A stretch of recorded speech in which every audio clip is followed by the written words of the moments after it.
Palakpakan po natin, Bossing Big!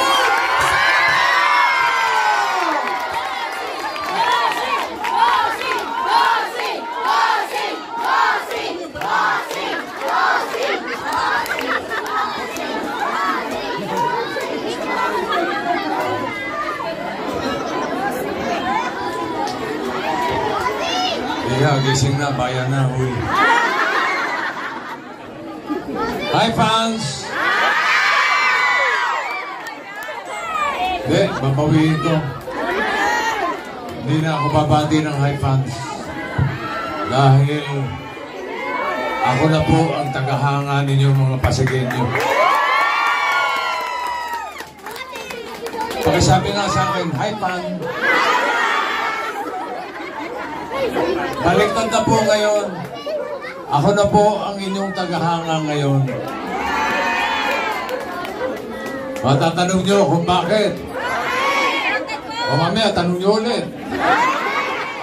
Alam nyo kung bakit ako naging tagahanga ng mga Pasigenyo?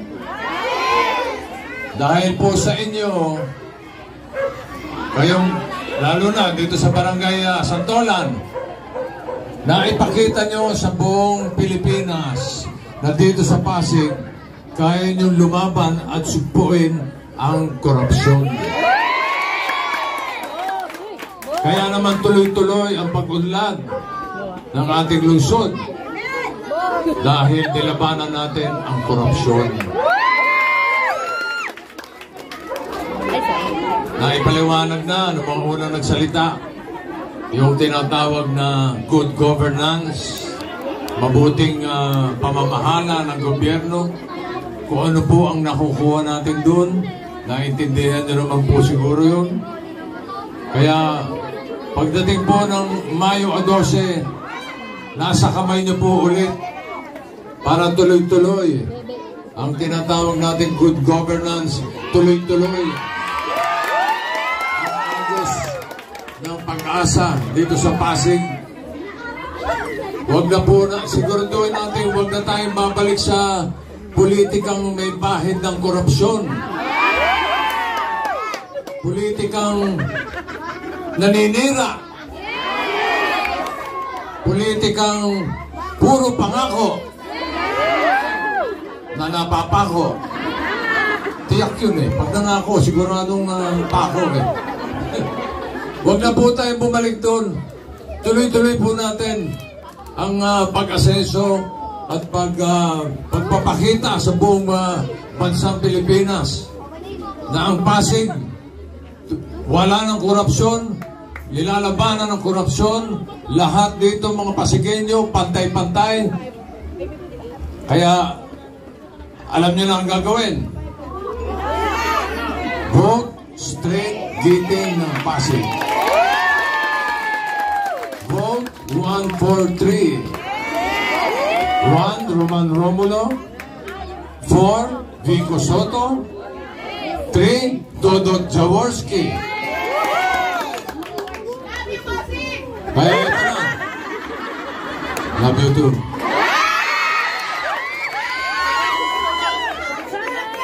Kaya ipakikilala ko na ang susunod na Presidente. Susunod na kabanata na kanyang ibibigay sa buhay natin mga Pasigenyo. Narito na po ang ating minamahal na Mayor, Mayor Vico Soto.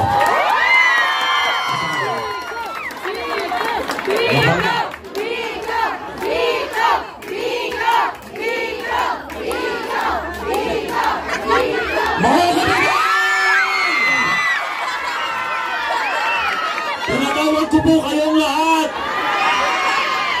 sapagkat ngayon ay birthday ng aking ama.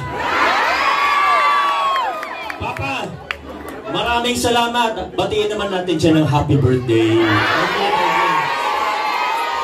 Alam niyo mga kaibigan, mga taga-barangay Santolan, kaninang umaga, sabi ng aking ama, gusto niyang bumisita sa barangay Santolan. Sabi ko pa, wag na, baka mapagod ka. Pero sabi ni Papa, Bakit?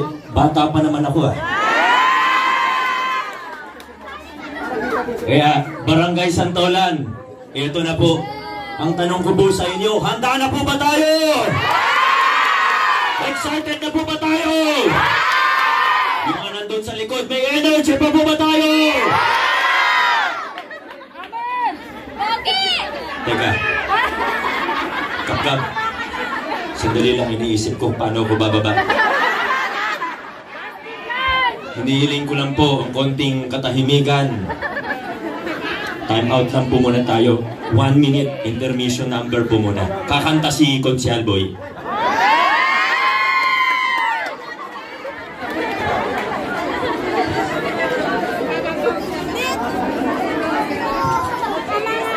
Barangay Santolan, ito na po tayo!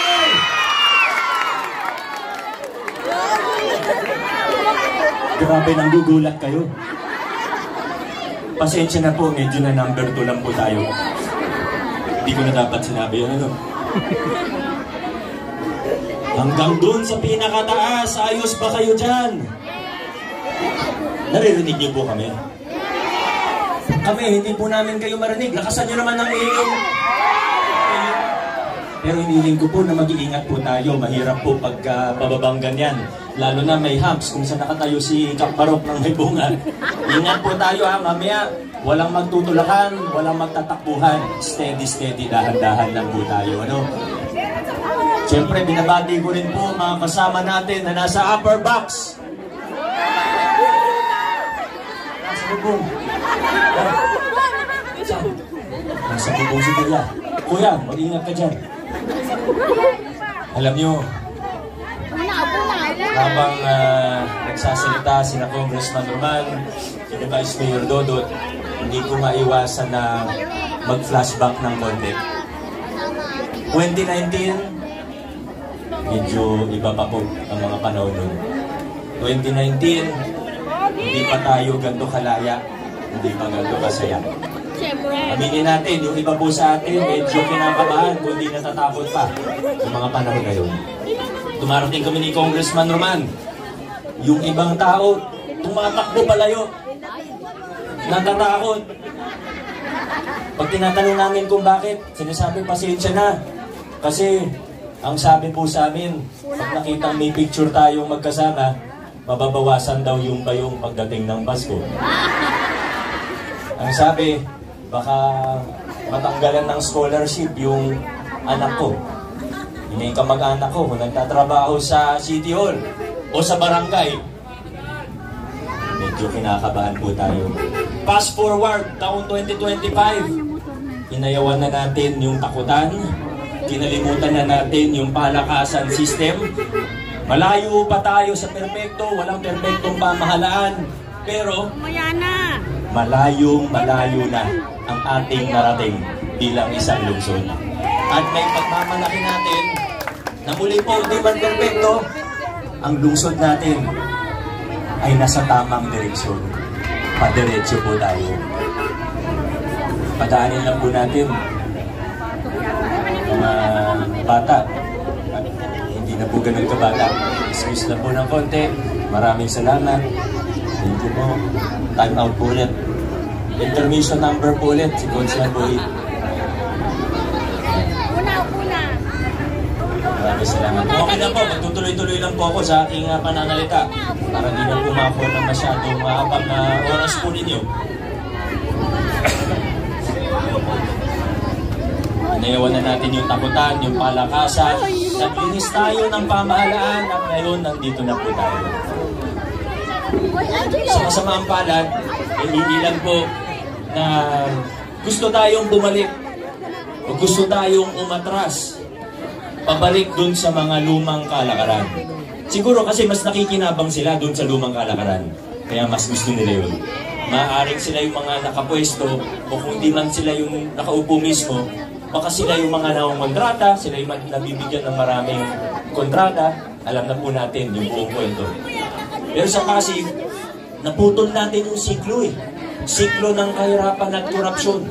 Nasimulan na natin putulin ito. At kasama dun sa masamang siklo na ito, ay yung paggastos ng ibang politiko o kandidato ng sobrang laki. Diba, may isip niyo po, ba't kaya handang gumastos na? Hindi lang milyon, pero sa totoo, bilyon-bilyon ang ginagastos ng ibang kandidato. Lalo na kung para sa lokal, para sa pwesto, sa LGU. Ano kaya nakikita nila doon? Na handa silang gumastos ng milyon o bilyon? Masasabi ba natin na dahil yan gusto nilang tumulong?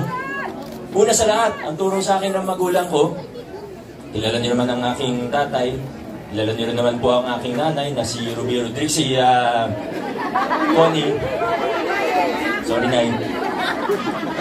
Ang turo nila sa akin, kapag tutulong ka at totoo ang tulong mo, wala kang hihingin na kapalit.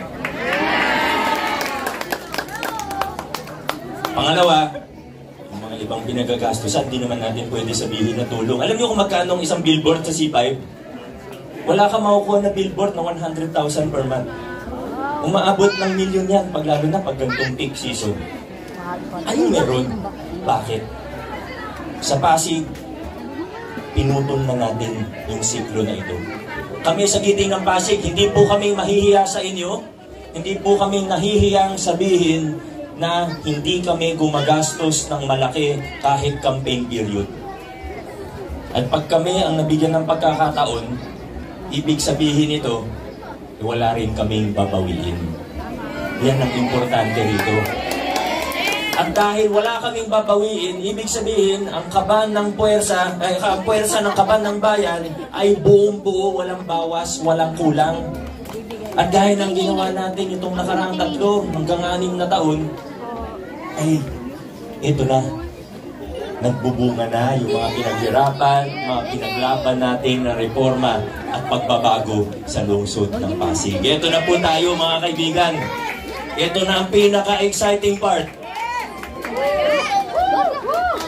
Yung mga nabanggit kanina ni Vice Mayor Dodot, ni Congressman Roman, ng ating mga konsyal, ito na po yung mga bunga. Yung local senior pension natin, bagong programa, pero ngayong taon, sinasama na rin expansion. Sinasama na rin natin yung may mga SS na maliit, hanggang 4,000 SS, kasama na rin po sa ating local senior pension. Yung scholarship natin, nagsimula tayo sa 11,000, ngayon nasa 25,000 na po ang bilang may pag-asa scholarship program pa po na buong function sa loob ng pamahalaan. Marami pa po akong pwedeng ikwento, marami pa akong pwedeng banggitin. Sigurado yung iba, alam niyo na naman po, dahil ng hospital natin, na mula 60 bed, ginagawa ng 120 bed, hindi na pang bata, kundi pati pang adult, general hospital na level 2. Marami pa pong iba. Mga kaibigan, uulitin ko po, ito na yung mga bunga ng pinaglaban nating pagbabago at pagtataguyod natin ng mga prinsipyo ng mabuting pamamahala. Kaya gustuhin man ng iba, kumukunti na naman yung bilang nila. 2019, medyo marami sila. 2022, medyo nabawasan na. 2025, ilan-ilan na lang. Pero asahan po natin, tuwing magpapakilala tayo ng pagbabago, magandang pagbabago, imposibleng walang tututol, imposibleng walang kukontra. Pero ang importante, anuman ang pagsubok, dire-diretso tayo bilang isang lungsod. Hindi tayo titigil, hindi tayo magpapaawat, dire-diretso po tayo. At napaka-importante, kung gusto natin na dire-diretso tayo, napaka-importante na mga kasama natin ay mga taong, hindi dahil sa close o kaibigan, mga tao na kapareho natin ng prinsipyo. Kailangan ng mga kasama natin naniniwala sa direksyon natin bilang isang pamahalaan at bilang isang lungsod. Kailangan kapareho natin sila na naniniwala at gustong ipatupad ang maayos at tapat na pamamahala. Ito yung mga kasama natin sa Giting ng Pasig. Sa Congressman, alam ko pong sigurado na po kayo. Pag hindi na po kayo naiinitan, basahin niyo po yung pamaypay na bigay ni Congressman. Sigurado po ako pag binasa niyo yan, ang mararamdaman po ninyo ay yung pagka-proud na Congressman ng Pasig ang sumulat ng mga batas na yan. Roman Romulo. At mula 2022, binigyan niyo rin ako ng katuwang na Vice Mayor na matibay, maayos, nag-ayos ng City Council. Wala na pong iba, kundi si Vice Mayor Dodot Jaworski. yung isang gusto ko kay Vice Mayor Dodot, napaka-professional na tao po nito. Pag may meeting kami, alas 8 ng umaga, 7:59, nandun na po siya. Grabe po talaga. Mga konsyal natin, meron tayong 3 kasama na para re-election. Sila po ay hindi lang basta nagpaluklok sa pwesto, sila po ay tunay na nagtrabaho. Unahin ko na po, yun nasa pinaka number 1 sa balota. Imposible nyo naman siya makalimutan kasi pagbukas pa lang ng balota, siya na po yung number 1. Tumulong sa atin para mapadali ang pagkakabit ng legal at ligtas na Meralco sa buong Pasig. Alam niyo, nasa 1,000 na ang natulungan ito. Dating hindi makabitan dahil kulang yung requirement o may problema sa lupa. Sa tulong ng taong to, ayos na. Almost 1,000 families. Kaya po siya tinawag na bumbilya ng konseho. Buboy Agustin. Number 8 naman po. Ano po yung sabi niya kanina? Yung gumaganon po siya. Tama, letter A sa balota. Siya ang tumulong sa atin para isa tayo sa mauna sa buong bansa na magpatupad ng solo parents allowance. Ito po ay si Councilor Angelo Peron.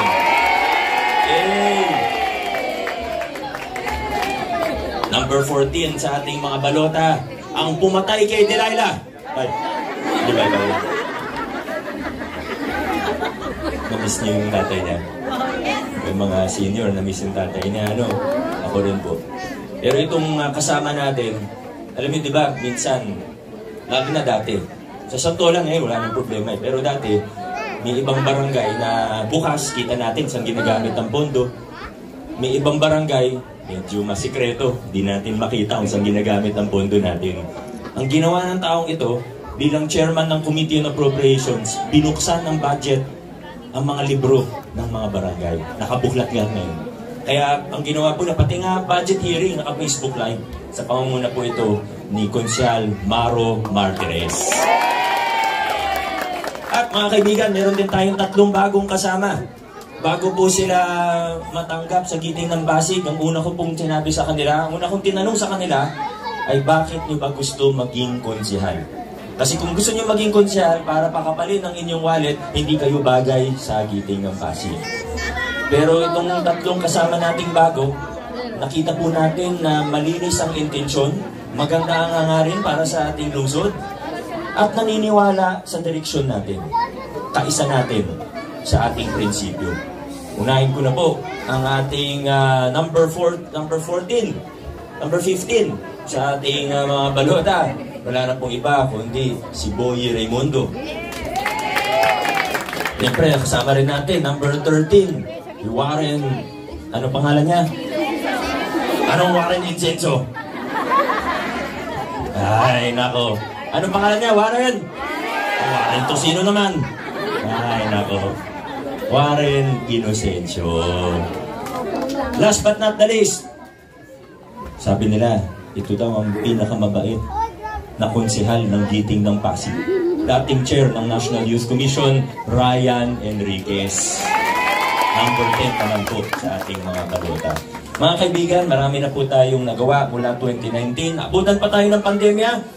Hindi tayo nagpabaya ng pandemya, pero siyempre may mga limitasyon po tayo.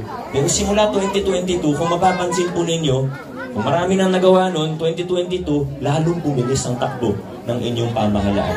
Ang laking tulong po na binigyan niyo ako ng mga kasama na maayos sa ating konseho. Kaya mga kasama, ngayong 2025, May 12, vote straight, giting ng Pasig. Dahil sa lungsod ng Pasig, mula Santolan hanggang sa lahat ng 30 barangay natin, hindi na po tayo liliko, mas lalong hindi tayo U-turn, dire-diretso, paabante, pasulong tayo sa lungsod ng Pasig. Maraming salamat, Barangay Santolan, mabuhay ang lungsod ng Pasig. Muling iboto ang number 4 sa balota, Mayor Vico Soto, vote straight giting ng Pasig, Barangay Santolan.